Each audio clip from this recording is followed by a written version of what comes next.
ইংল্যান্ডের সাদা বলের নতুন অধিনায়ক হিসেবে নিয়োগ পেয়েছেন হ্যারি ব্রুক।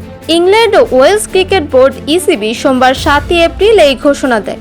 2025 চ্যাম্পিয়ন ট্রফিতে পাকিস্তান ইংল্যান্ডের ব্যর্থতার পর অধিনায়ক পদ থেকে পদত্যাগ করেন জর্জ বাটলার। ব্রুক এক বিবৃতিতে বলেন, ইংল্যান্ডের সাদা বলের অধিনায়ক হওয়া আমার জন্য এক বিশাল বড় সম্মান।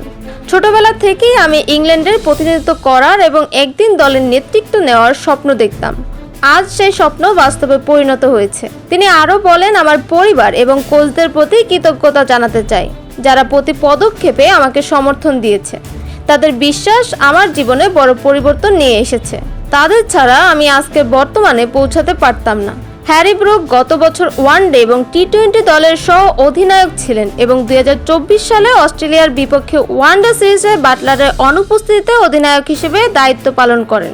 ইসিবির ক্রিকেট পরিচালক রব বলেন, আমরা অত্যন্ত আনন্দিত যে হ্যারি ব্রুক সাদা বলের অধিনায়ক হিসেবে দায়িত্ব নিতে সম্মত হয়েছেন। তিনি শুধু একজন অসাধারণ ক্রিকেটারই নন, তার ক্রিকেট মস্তিষ্ক আমাদের আরও সিরিজ এবং বিশ্বকাপ জয়ের পথে এগিয়ে নিয়ে যাবে।